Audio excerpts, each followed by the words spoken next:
धमतरी विधानसभा क्षेत्र की विधानसभा के भाजपा के विधायक हमारे साथ मौजूद हैं, रंजना दीपेन साहू जी, और वर्तमान में 2023 विधानसभा चुनाव के लिए भाजपा की प्रत्याशी भी हैं।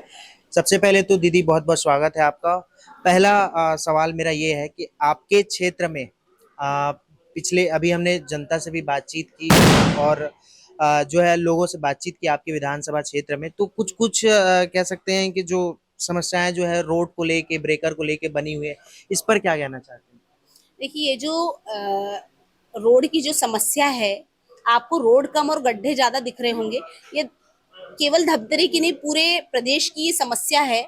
जिस तरह 5 साल में भूपेश बघेल की कांग्रेस की सरकार रही, इस रोड के नवीनीकरण मरम्मत के लिए पैसे इस सरकार के पास नहीं थे।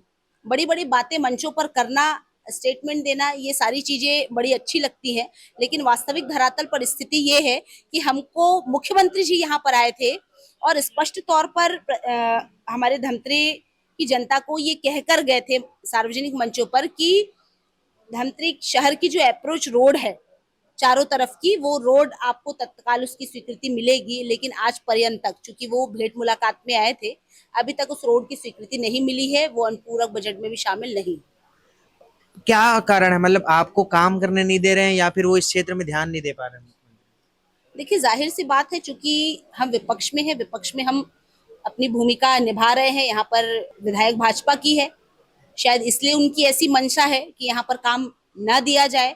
और वैसे भी पूरे प्रदेश में लगातार जनता जिस विषय को लेकर आवाज उठा रही है कि लोगों को चलने के लिए अच्छे रास्ते, अच्छी रोड चाहिए, वो लोगों को मिल नहीं पा रहा है। अभी हाल ही की घटना है, 2 एक्सीडेंट और हुए हैं। इसके पहले भी कई एक्सीडेंट इस रोड में हुआ है। बच्चों की ऑटो पलटी है, एक हस्बैंड वाइफ रहे हैं, वो अपनी गाड़ी से गिरे हैं। ऐसी बहुत सारी घटनाएं हुई हैं, लेकिन वास्तविक स्थिति यही रही है कि मुख्यमंत्री की घोषणा भी ऐसे ही रही है। वो बोल के गए, वो चीजें पूरी नहीं हो पाई है।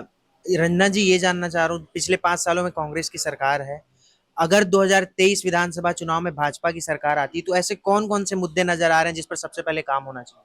देखिए, सबसे पहले तो रोड की मांग उठी है। जैसे ही भारतीय जनता पार्टी की सरकार आएगी, सबसे पहले धमतरी विधानसभा का हमारा ये रोड है, जो हमारे व्यापारी वर्ग की मांग है, आम जनता की मांग है, ये मांग पहले उनकी पूरी की जाएगी। पहले ही बजट में जल्द से जल्द उसको शामिल करके स्वीकृति कराने का पूरा पूरा प्रयास किया जाएगा। और बहुत सी छोटी छोटी मांगे हैं, स्वास्थ्य को लेकर, शिक्षा को लेकर, उच्च शिक्षा को लेकर, बहुत सी ऐसी चीजें हैं जो धमतरी में अभी बहुत काम करने बाकी है। निश्चित रूप से हमारी भारतीय जनता पार्टी की सरकार आएगी, धमतरी में विधानसभा के विधायक बनेंगे और ये जल्द से जल्द काम होगा। मेरा आखिरी सवाल आपसे है, प्रदेश स्तर पर देखा जाए तो भाजपा में जब सीटें जारी हुई, पहली लिस्ट और दूसरी लिस्ट, तो दूसरी लिस्ट के बाद लगातार जो है आप लोग के, आपके कार्यकर्ता बीजेपी के और लोगों में नाराजगी है कहीं ना कहीं सीटों को लेकर के, इसको किस तरह से देख रहे हैं आप?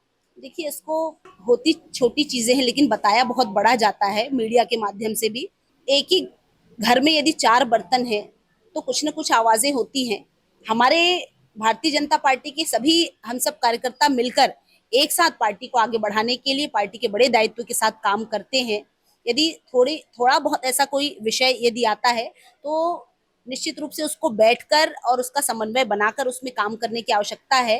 अन्यथा ऐसा कोई विषय है नहीं, और थोड़ा बहुत विषय रहता है उसे बहुत ज्यादा बताया जाता है। अब ये पूछना चाह रहा हूँ, 2023 विधानसभा चुनाव में अब लगभग 1 महीने भी नहीं बचे हैं, क्या रणनीतियां हैं आपकी, क्योंकि जो भूपेश सरकार है वो ताल ठोक रही है कि अब की बार 75 पार? देखिए, सपने देखने में कुछ नहीं जाता। मुख्यमंत्री जी कहते रहिए और कांग्रेसी सपना देखते रहिए, उससे कोई फर्क नहीं पड़ता। भारतीय जनता पार्टी के कार्यकर्ता हैं और सब काम पर लग गए हैं। आप देख रहे हैं जिस तरह हमारे कार्यकर्ता सभी काम पर लग गए हैं। हमारे सभी जगह, पूरी जगह लगभग टिकट की घोषणा हो गई है। कांग्रेस तो आज इस बात में भी पीछे है कि अपना प्रत्याशी तय नहीं कर पाई है पूरे प्रदेश में। इस बात में कांग्रेस पीछे रह गई है। ये क्या सरकार लाने का सपना देखते हैं? और रही घोषणा पत्र की बात, तो जल्द से जल्द हमारा घोषणा पत्र भी तैयार हो रहा है। कांग्रेस से लाख गुना बेहतर हमारा घोषणा पत्र होगा।